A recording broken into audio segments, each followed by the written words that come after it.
In this culture, we have never had one authority to spread spiritual process, because this is the only culture on the planet without a religion of its own.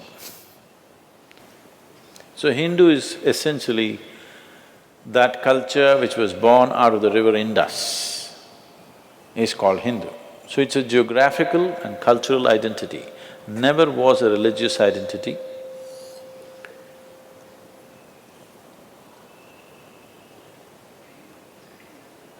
It's only when people came from outside, who came with concretized ideas of religion, they had to give you also one name.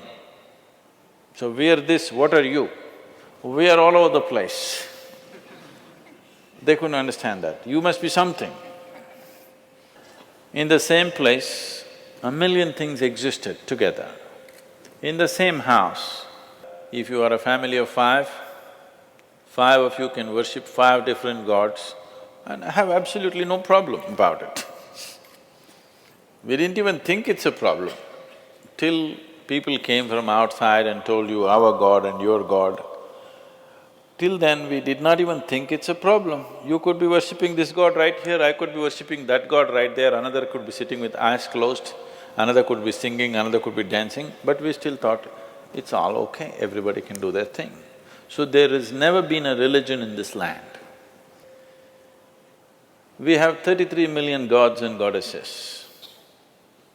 That happened when our population was 33 million. Now we are 1.2 billion, but we lost our creativity. Yes.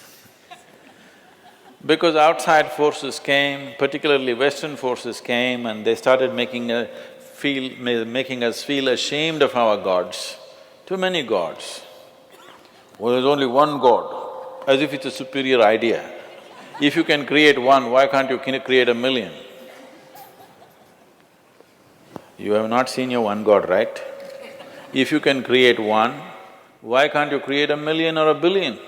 It's just a question of creativity, isn't it? So does it mean to say nothing beyond me exists? That would be a stupid way to conclude. As you sit here, you know you did not create yourself. Yes or no? Can you digest your food or digestion happens? It happens. Are you breathing or breathing happening? Are you beating your heart or is it beating? I can go on to your liver and kidney and everything, even to the spleen. Even the tiniest thing in your body, you're not running it, isn't it? It is happening. Are you spinning the planet or is it spinning by itself? You doing nothing. Doing nothing, just tidbits, everything vital is just being done. Yes or no? Everything that's vital to life is being done. You just have to sit here and just enjoy the spin. For that, how many problems? So, this is a land which clearly understood God is our making. That's the reason why in this culture, God is not the goal. Mukti is the goal, liberation is the goal, ultimate freedom is the goal. God is never the goal. Yes or no? You don't like it, because you've forgotten. Otherwise, mukti is the goal, isn't it? Mukti means what? Liberation, freedom from everything, including God. You are using God as a stepping stone if you need it. You can grow with God or without God. This is the only culture on the planet where in any of our Indian languages, there is no word for a heretic, because we never thought anybody is a heretic. We never imagined that there can be somebody like that, because we did not have any established belief system. Everybody can do their own thing. Most plural and democratic process for thousands of years. So, the spiritual movements were started for human liberation. This is not about God. Nobody in the planet, no human being is interested in God, please understand this. People are interested in God because they believe He's a solution for their life, isn't it? Yes or no? You think if you go to God, all your problems will go away, your health problem will go away, your mental problem will go away, wife and husband problem will go away, you can pass an examination without studying, you can succeed in business without working, so many things, incredible things. But it's about you, isn't it? Yes or no? It's about you. So when it's about you, we were straightforward enough to address it straight. We said, this is about our liberation, this is about our well-being, this is about our ultimate well-being, not just immediate well-being. So this is a culture which looked at it this way. So it is a complex array of spiritual movements. Many have died, unfortunately. In the yogic system it says, when somebody asks Adi Yogi, how many paths can be there? He says, if you use your system and go, there are only 112. But if you go beyond your system, how many atoms are there in the universe? That many doorways are there. So we gave the freedom to create your own God. There is something called as Ishta Devata. You can choose your God. If you don't like any, you can create one. Yes. You suddenly like the tree in your house, you can start worshipping. Nobody in this country will think it's funny or weird. Anywhere else if you do it, they would be burnt alive, but now they will throw stones at them across the fence because they think you're a heretic, you're worshipping a tree. You like a stone in your garden, you can start worshipping that. Nobody thinks anything odd about it. It's perfectly fine. Because there is not a single atom in the existence without the hand of the Creator in it. Every cell in your body is doing complex activity not because of you, isn't it? The source of creation is functioning through that. Every atom, all this complex movement of proton, neutron, electron happening, you doing it? The hand of the Creator is very much in it. So, every atom is a doorway to the beyond. Because of this, so many varieties of spiritual movements happened. It's unfortunate so many have died in the last 100 years, so many. But still the variety is fantastic. How many of you been to places like Kumbh Mela and things like that? You been to Kumbh Mela? The big one that happened in Allahabad, have you been to that? After 144 years, it comes. If you go and see there, you must go, you will see India, okay? An India of another dimension, which today the educated population in the country are completely missing. It's incredible, I'm telling you. People are putting their last penny and traveling from somewhere just to be there for 2 days and go. I'm saying it's that level of people, where 100 rupees would mean like what a million would mean to you, that's how much 100 rupees will mean. That kind of people, putting everything that they have, they come with their families just to be there because somebody has told them on that day if you take a dip, you will attain mukti.